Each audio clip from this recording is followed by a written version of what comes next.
bem com vocês? Então, hoje eu vou estar tratando aqui o tema produção, consumo, meio ambiente e saúde humana.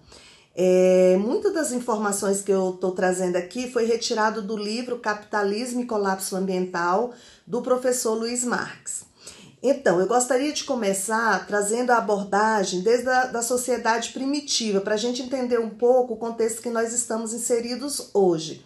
A sociedade primitiva, a relação dos homens com a natureza era muito mais harmônica, ou seja, usava-se a terra para a agricultura, a pecuária, e também trabalhava-se com a extração de peixes para o seu próprio consumo. Então não tinha essa pegada que se tem hoje de uma extração para consumo em grande escala.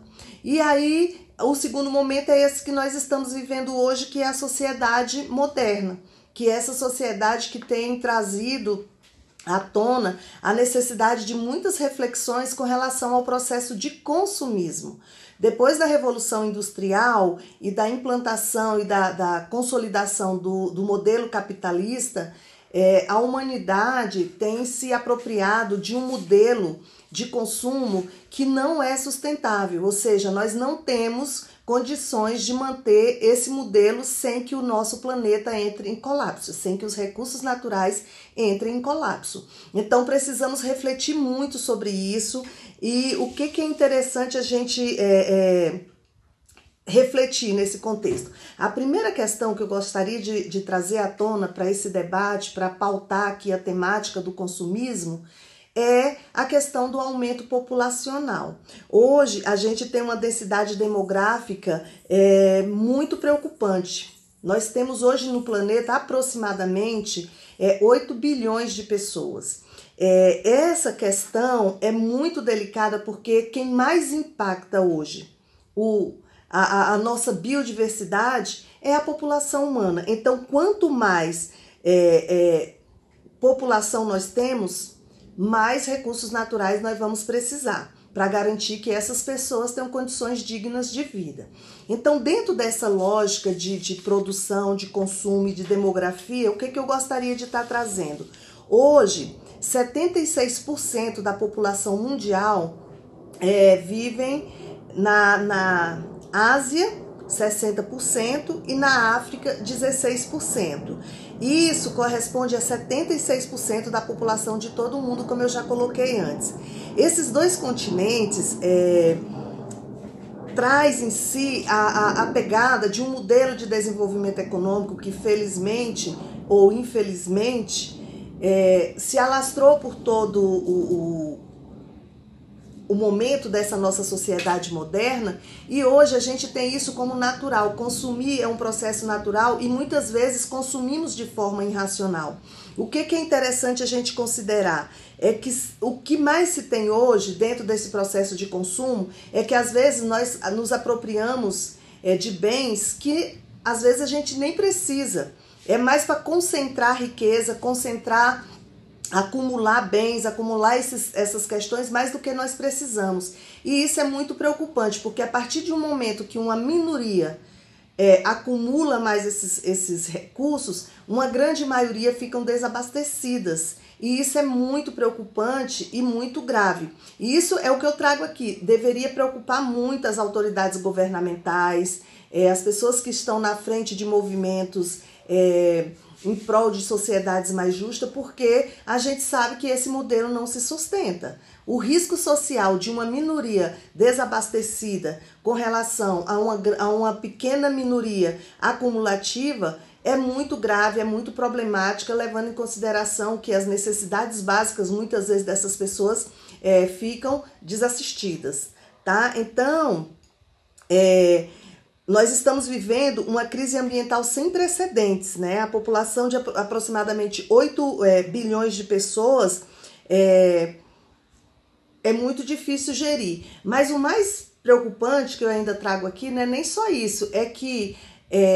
estima-se que até 2050, ou seja, daqui a 30 anos, a nossa população pode chegar a aproximadamente 10 bilhões de pessoas. Então, se hoje a gente já está vivendo essa crise ambiental sem precedentes, tendo quadros de crise hídrica em várias partes do Brasil, por exemplo, né? Já tivemos em São Paulo, aqui em Brasília nós já tivemos também. Imaginem vocês daqui a 30 anos e com a população com mais 2 bilhões de pessoas fazendo uso também dos recursos naturais que estarão disponíveis nesse momento. Então, precisamos repensar a forma como nós estamos usando os recursos naturais, como nós estamos consumindo. Esse padrão de consumo que nós temos hoje é muito grave, então precisamos repensar a forma como ele está estruturado. E se a gente for levar em consideração as pessoas mais ricas, que têm mais posses, essas pessoas usam suas condições para o turismo, por exemplo, e eu gostaria de trazer aqui algumas informações com relação ao turismo, que pegando, por exemplo, o turismo, uma viagem aérea transatlântica responde por quase metade das emissões de CO2, iluminação, calefação, uso de automóvel, consumida por uma pessoa em média anualmente. Então, só para vocês terem uma ideia do tanto que a gente polui o nosso meio ambiente. Sem falar em consideração que carros, nós tínhamos em 2015 um carro para cada 6 habitantes. Então é insustentável esse modelo, não há investimento no transporte coletivo, o transporte individual ainda se sobressai como status, ou seja, ter carro é um status hoje. Pouco se pensa do impacto de um carro para o meio ambiente, mas sim do status que isso pode estar trazendo para a sociedade. Então, desde essa perspectiva consumista, o que nós temos hoje? Nós temos uma abordagem linear dentro de um planeta finito. Então, não se garante esse sistema linear dentro de um planeta finito. Em apenas 30 anos, nós, a humanidade, nós consumimos 33% dos recursos naturais. Nós destruímos florestas, contaminamos rios, perfuramos lençóis freáticos, nós minamos as nossas montanhas. Então, esse sistema linear, ele não se garante, ele não se sustenta pelos próximos anos. Estamos debilitando toda a capacidade do planeta Terra para garantir a nossa capacidade de consumo. Então é uma forma muito irracional de lidar com o meio ambiente, com a natureza, e por isso que a gente está vivendo essa crise ambiental planetária que todos sentem e percebem que realmente estamos passando por esse momento de muita densidade no que diz respeito a essa problemática ambiental. Se a gente pega, por exemplo, os Estados Unidos como exemplo, os Estados Unidos hoje têm 5% da população mundial e consome 30% dos recursos mundiais. Ou seja, se todos os países que hoje estão em processo de desenvolvimento, ou seja, os países em desenvolvimento, alcançassem um grau de consumo como os Estados Unidos, que é um país desenvolvido, nós iríamos precisar de 3 a 5 planetas Terra para dar conta dos recursos naturais, para garantir esse processo de produção e consumo desse modelo de desenvolvimento que se tem hoje. Onde mais a gente ataca o meio ambiente, né? Onde que é mais forte a agressão ao meio ambiente? É na pesca, na devastação das florestas, nas destruições das matas nativas para o cultivo da pecuária, da criação de gado, a extração de minerais. Então, assim, tudo isso para quê, gente? Para a gente garantir um processo de consumo global, que é como os países são classificados em desenvolvidos e subdesenvolvidos ou em desenvolvimento, através do poder de consumo dessas pessoas. Então, quanto mais um país consome, tem poder de consumo, mais desenvolvido, mais rico ele é avaliado, ele é considerado. Então, isso é muito perverso, porque essa forma de se avaliar o processo de desenvolvimento faz com que países que ainda não têm esse poder de consumo queira chegar a esse nível de consumo. E a gente sabe que não tem logística em termos planetários para que isso aconteça. Então, assim, as tecnologias que se tem hoje, elas são pensadas muitas vezes não para resolver o problema do meio ambiente, mas são tecnologias que são pensadas para extrair cada vez mais recursos naturais. Eu sempre gosto de dar o exemplo da questão do lençol freático. Hoje a gente tem escassez de água, os riachos, os rios secaram, o que se faz? Se perfura um poço artesiano para se chegar ao lençol freático, né? Para extrair água cada vez de profundidades maiores. Então, assim, a tecnologia ela é pensada para ajudar a extrair cada vez mais esses recursos naturais. E muitas vezes se negligencia tecnologias para resolver realmente o problema que a gente precisa para dar conta do processo de degradação do meio ambiente. Então, assim, fora isso, eu gostaria de estar abordando aqui também a questão dos trabalhadores que estão na linha de frente, na linha de produção, né? Esses trabalhadores, muitas vezes, são até escravizados para dar conta desse processo de produção. Então, assim, são crianças que estão sendo colocadas na frente desse processo de produção, são mulheres, muitas vezes em idade reprodutiva, são pais de família que são explorados. Então, muitas vezes a gente vai na prateleira de um supermercado e encontra um produto, a gente sabe que o preço do produto não está pago ali, naquele valor que está posto. Às vezes o valor é tão baixo que a gente sabe que o que está pagando ali não é o verdadeiro custo daquele produto. Mas esse verdadeiro custo, ele não está embutido ali. Ele não está evidenciado. E esse é um grande problema que se tem hoje. A gente nunca estuda, nunca tem evidência de onde as coisas que nós compramos vêm, como elas são produzidas, como elas são elaboradas. E depois que a gente faz uso desses recursos naturais, muito menos a gente se preocupa em saber qual é o caminho que ele é levado. Ou seja, quando você descarta um produto que você utilizou, para onde ele vai?